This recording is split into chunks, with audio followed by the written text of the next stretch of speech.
All right, what to do, everybody? Peace and blessings out there. It's a new week, so it's time to hop on a new topic.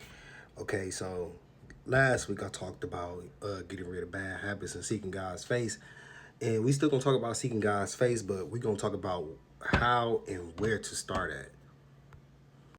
So God tells us in Proverbs chapter 9, verse 10, that the fear of the Lord is the beginning of wisdom, and that the knowledge of the holy is understanding. Well, how do you obtain that fear of the Lord, including his knowledge and his wisdom that he wants to give us? And you start by humbling yourself before others and before God. Humbling yourself is not being prideful. Humbling yourself is knowing that you have it all, but still willing to give. Humbling yourself is knowing that you have it all, but you don't treat yourself like you have it all. You are there for other people. You care for others. Humbling yourself is, taking responsibility and accountability for your actions, understanding your own faults, understanding that God is in control, staying in prayer. These are things that you do to humble yourself because you don't want God to humble you. If God has to humble you, it's going to be still your own fault before not listening to his instructions and his scriptures and his commandments, because anything that God tells us to do, whether or not you like it or not, you got to understand it's going to be against him if you try to choose for yourself.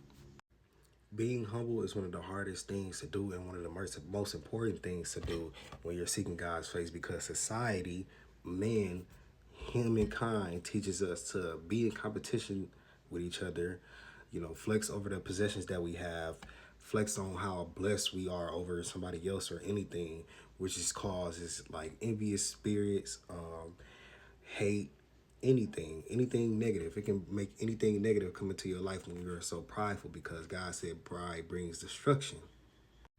But when you're prideful, you have an ego to hold on to. You always got something to hold on to that make you feel like, if I don't show this person this, I'm going to feel embarrassed myself in the inside. So now you see where the demons come from. Now you see what you got to work on. And this is why it's also not good to listen to secular music, because as you can see, it's really all about boasting in music and about what you have and all that secular music. Whether it's the best girl, the best vagina, the best sex, the most money, the best cars. It's always telling you to flex on this person next to you. Even though y'all are supposed to be on the grind together, y'all supposed to uplift each other in life and do better in life regardless. It's not about being better than the next person, because as much as you talk about that, is as fast as it can be taken away when you play in God's face and think you can just be the king of the world and be prideful just like the devil. But that's gonna be it for this. So for this topic, I'm gonna do 5 ways, but for each day I'm gonna do a different way. So today was humbleness.